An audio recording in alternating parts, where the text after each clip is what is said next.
In the beginning, what draws the empath into the orbit of a narcissist is not chaos, but charm.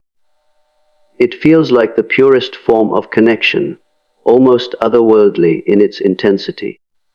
The narcissist studies the empath with surgical precision, reflecting back their values, their hopes, their very essence. What the empath sees is not simply affection, but the mirror of their own soul staring back at them.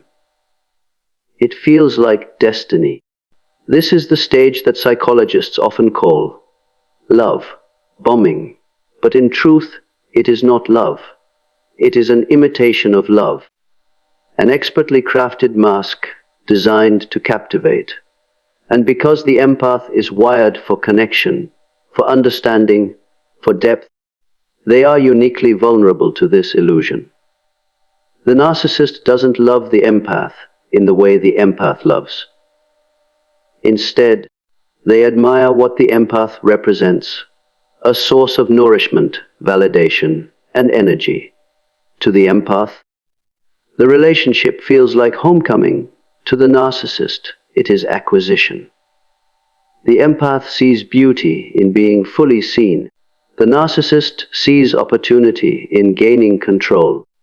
This is the paradox of the idealization stage. It is intoxicating precisely because it feels like truth. Yet beneath it lies a carefully constructed fiction. Philosophically, this mirrors the archetype of the trickster. In Jungian thought, the trickster disorients us, pulling us into experiences where the line between reality and illusion blurs. And in that blur, the empath's natural trust becomes the very tool used against them. What begins as flattery feels genuine because it aligns with the deepest longings of the human spirit to be recognized, cherished, and valued without condition. The tragedy is that this recognition is counterfeit. It is not anchored in authenticity, but in manipulation. The empath does not enter this stage with weakness. In fact, it is their greatest strength, their capacity for unconditional acceptance, that makes them so open. But this openness, when met with deceit, becomes a double-edged sword. The narcissist thrives on intensity, not intimacy, and so the empath is swept into a storm disguised as sanctuary. And like any storm, it begins with a calm so persuasive that one hardly notices the winds are gathering. It is here that the empath learns one of life's most painful truths. Not everyone who sees you clearly intends to honor what they see. Some gaze only to exploit. This realization often comes too late, but it is vital because it plants the seed of awareness that will later fuel liberation. The mirror was not truth, it was bait. And yet, even in this first stage, there is an invitation to pause, to question, to ask ourselves, why does being idealized feel so necessary? Why do we so readily embrace those who tell us we are everything, without wondering what it costs them, or us, to say it? These questions, though uncomfortable, are the beginning of wisdom, because the empath's task is not to stop loving deeply. It is to learn to love with discernment, to understand that genuine connection does not arrive with fireworks and fever, but with consistency, honesty, and patience.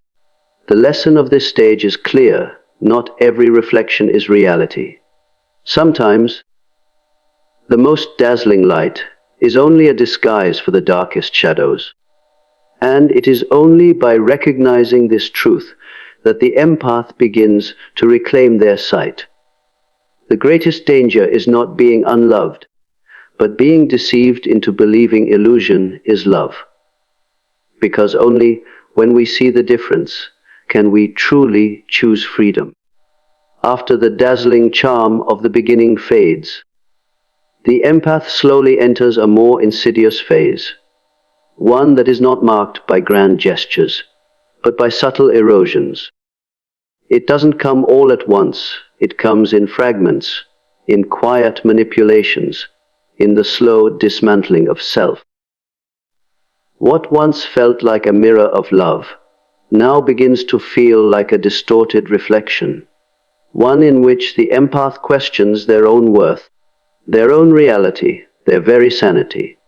The narcissist, having secured trust, no longer needs to maintain the mask with the same intensity.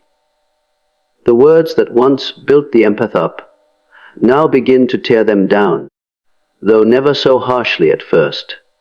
It begins with small criticisms disguised as concern, with moments of silence that feel like punishment but are framed as space.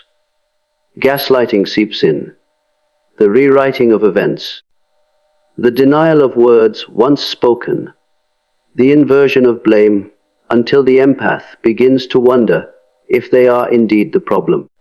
And because the empath is predisposed to self-reflection, they take this possibility seriously. They think, maybe it is me. Maybe I am too sensitive, too demanding too much. Philosophically, this stage reflects a collapse of boundaries. The empath, who once lived from a place of open giving, now bends further to preserve the bond. Their empathy becomes servitude, their compassion, self-neglect. They give more, not because they are weak, but because they believe that giving more will restore harmony. In Jungian terms, the shadow begins to emerge, not in the narcissist alone, but within the empath as well. The empath confronts the darker aspects of themselves, the need to be needed, the fear of abandonment, the unconscious belief that love must be earned through sacrifice. It is in this erosion that identity begins to blur. The empath's voice grows quieter, their needs recede into the background, their boundaries dissolve. The narcissist thrives in this fog. For them, dominance is not about rage alone, it is about control. And control is most effective when the victim does not even realize they are losing it. By dismantling the empath's sense of self-peace, by peace, the narcissist creates dependence. The empath becomes entangled, believing that if they could just love more purely, just give more selflessly, the harmony of the beginning would return. But it never does. The tragedy here is not simply that the empath is mistreated. It is that they mistake mistreatment for love's test. They remain, not out of ignorance, but out of devotion. They see the narcissist's wounds and convince themselves healing is possible if they only endure. But this endurance does not lead to healing, it leads to hollowing. This stage asks us to confront a sobering truth. Empathy without boundaries becomes self-destruction. Love cannot survive if it is rooted only in sacrifice, because love that costs the self is not love, it is bondage. When we give until we vanish, we do not prove our strength, we abandon it. True compassion is not the loss of self, but the honoring of self, because only then can love be real, and only then can it be free. ChatGPT said, "What follows the erosion of self is not clarity, but confusion." It is perhaps the most disorienting stage, because it blurs the line between love and harm so thoroughly that the empath cannot tell where one ends and the other begins. This is the cycle of push and pull, the alternation between warmth and coldness, tenderness and cruelty. It is not random, it is deliberate. By offering affection in one moment and withdrawal in the next, the narcissist creates what psychologists call intermittent reinforcement. And it is this pattern, more than anything else, that binds the empath to the relationship. The human psyche is not wired to let go of inconsistency easily. When affection is always present, it becomes stable. When it is absent, the loss can eventually be accepted. But when it appears unpredictably, the mind becomes addicted to seeking it. The empath is caught in that trap. Each brief glimpse of kindness rekindles hope. Each tender moment whispers the possibility that the original love has returned. And so, even after episodes of cruelty, the empath clings tightly, convinced that patience and devotion will restore what was lost. From a Jungian perspective, this stage represents the tension of opposites. The psyche is caught between light and shadow, between illusion and truth, between devotion and despair. The empath, unable to reconcile these contradictions, oscillates endlessly, their energy consumed by the search for stability in an unstable dynamic. The narcissist thrives on this oscillation because it ensures control. Confusion is not a side effect. It is the very mechanism of the abuse. What makes this stage so devastating is that the empath begins to doubt not just the narcissist but themselves. They ask, "Am I imagining the cruelty? Am I overreacting? Did I provoke this?" The very ground of their perception becomes unstable. And when perception is unstable, reality itself feels unreliable. This psychological fog serves the narcissist perfectly. It keeps the empath engaged, exhausted, and dependent. Philosophically, the confusion stage teaches us something about the nature of illusion. Illusion does not need to be constant to be effective. It only needs to appear often enough to keep us questioning. In that sense, the narcissist becomes less a partner and more a gambler's table. The empath invests more, loses more, but stays seated, because the next win feels always within reach. And yet, within this storm of contradictions, something essential begins to stir. The empath, though lost in doubt, begins to sense that the pattern itself is the truth, that love should not require such suffering, that affection should not come with fear. This faint recognition, though fragile, is the beginning of awakening. The hardest part of this stage is accepting that confusion is not evidence of love, but evidence of manipulation. To see that inconsistency is not proof of passion, but proof of control. And when that realization comes, it becomes impossible to unsee. Hope that flickers only in cycles is not hope, it is captivity. And the moment we name the cycle for what it is, we take the first step out of the labyrinth and back toward freedom. There comes a moment when the fog of confusion can no longer sustain itself. It does not arrive with fanfare, but quietly, like a crack forming in glass. The empath, worn thin by contradiction, begins to see patterns rather than isolated incidents. What once felt like a series of misunderstandings begins to reveal itself as design. This is the breaking point of awakening, when exhaustion turns into clarity, and clarity begins to turn into strength. The human spirit can endure a great deal, but it cannot endure forever without truth. At some point, the weight of dissonance becomes unbearable. The empath begins to question not only the narcissist, but the story they themselves have been telling. The story that love demands sacrifice, that patience will fix brokenness, that cruelty can coexist with devotion. It is a painful dismantling, because it requires the empath to face not just the narcissist's deception, but their own illusions. In Jungian thought, this is the confrontation with the shadow, the recognition of what we have ignored within ourselves. For the empath, it is the recognition that their loyalty, their empathy, their endless giving has been used against them, not cherished. Awakening is rarely a single dramatic event. It is more often a series of subtle realizations. The empath notices how often they apologize for things they didn't do. They see how their joy has been replaced by constant anxiety. They recognize that love, when real, does not feel like walking on glass. These small recognitions gather force, and eventually, denial can no longer hold. The mask slips, and reality asserts itself. This stage is not easy, because clarity brings grief. The empath mourns not only the loss of the relationship, but the loss of the dream they believed in.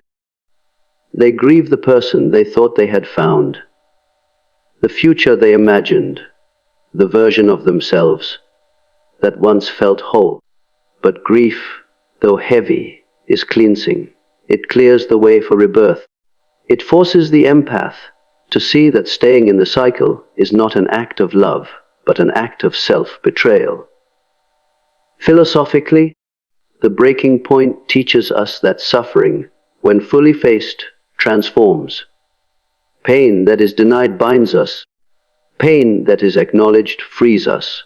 The empath, in recognizing the truth, begins to reclaim agency. The realization may start as a whisper. I cannot keep living like this. But that whisper is more powerful than any illusion, because it belongs to the self, not the manipulator. This is the seed of liberation. It is fragile at first, easily doubted, easily silenced. But once planted, it grows. And with growth comes the courage to step out of the cycle, to redefine love, to reimagine life. The breaking point is not destruction. It is the threshold of transformation. The moment you awaken to the truth, you are no longer merely surviving the abuse. You are beginning to outgrow it. And once the soul outgrows a cage, no force can keep it confined. Reaching the breaking point is only the beginning. What follows is the most crucial stage of all, the reclamation of power. For an empath, who has lived so long in the shadow of another's control, this stage can feel both terrifying and liberating. Terrifying because it requires stepping into the unknown without the familiar cycle of chaos that, for better or worse, has shaped daily life. Liberating because it is here the empath begins to rediscover what was buried under years of manipulation: dignity, identity, and voice. Reclamation is not simply walking away, it is a process of returning to the self. The empath, who has been conditioned to ignore their own needs, must now learn to hear them again. It starts with small acts, saying no without apology, setting boundaries without guilt, choosing solitude over toxic company. Each decision, however small, affirms a truth that the narcissist worked so hard to erase. I matter. What was once suppressed under the weight of gaslighting and control now begins to surface as self-respect. From a Jungian lens, this is individuation. The journey toward becoming whole by reclaiming disowned parts of the psyche. The empath learns that empathy without self-respect is not virtue, but vulnerability to exploitation. They discover that compassion directed outward must be balanced with compassion directed inward. This balance is the foundation of authentic strength, for it anchors love not in sacrifice, but in integrity. The reclamation of power also means redefining what love itself means. The empath begins to see that real love is not unpredictable, not conditional, not laced with fear. Real love is steady, grounded, reciprocal. This redefinition is not merely intellectual, it is experiential. The empath feels it first within themselves, in the way they begin to treat their own heart with care rather than criticism. Self-love becomes the model by which all other relationships will now be measured. Of course, this stage is not without struggle. The narcissist often resists the empath's growth, attempting to pull them back into the cycle with promises, guilt, or rage. But once the empath has tasted the freedom of self-recognition, it becomes harder for those tactics to succeed. The cage no longer fits, and the empath knows it. With each act of resistance, each step toward independence, they reinforce the new truth: their worth is not negotiable. Philosophically, the reclamation of power is a return to essence. It is the soul asserting itself after years of suppression, the psyche insisting on wholeness. This is not the end of struggle, but it is the beginning of sovereignty. The state where one's identity is no longer defined by another's approval or disapproval. In this stage, the empath does more than survive. They begin to rebuild. They craft a life not around fear, but around choice. And in doing so, they embody the deepest lesson of their journey. Power is not something given by others. It is something remembered within. The moment you reclaim your power, you stop living as a reflection of someone else's shadow and start living as the author of your own light. The final stage is not survival, and it is not escape. It is transformation. After enduring the cycle of illusion, erosion, confusion, and awakening, and after reclaiming power, the empath begins to discover something extraordinary. The very pain that once threatened to break them becomes the raw material for wisdom. What was once darkness is integrated into a new form of clarity. The empath does not return to who they were before the abuse, because innocence cannot be restored. Instead, they evolve into someone stronger, someone more discerning, someone who understands the value of their own light. Transformation is not about forgetting or pretending the past never happened. It is about carrying it differently. The wounds no longer define the empath, they inform them. The memory of manipulation becomes a compass that points toward authenticity. The scars are not hidden but honored, because they are evidence of survival. And in this survival lies the foundation for a life built not on illusion, but on truth. From a Jungian perspective, this stage is alchemy, the process of turning lead into gold. The lead is the suffering, the betrayal, the years of giving without return. The gold is the insight, the strength, the ability to see beneath appearances. The empath, through the crucible of abuse, acquires what cannot be taught in comfort: the ability to discern genuine love from counterfeit affection, the ability to hold empathy without abandoning self, the ability to stand in one's own truth without apology. This transformation is not only personal, it ripples outward. The empath becomes a different presence in the world. They recognize manipulation in others quickly, not because they are cynical, but because they have lived through it and emerged wiser. They love with depth, but also with boundaries. They give freely, but never at the cost of their soul. And because of this, they become both more compassionate and more powerful. They embody the paradox of strength, tenderness with discernment, openness with protection. There is also a deeper philosophical truth here. What the narcissist sought to destroy, the empath's light, was never destroyed. It was hidden, suppressed, dimmed, but never extinguished. In reclaiming it, the empath learns that their worth was never dependent on recognition from another.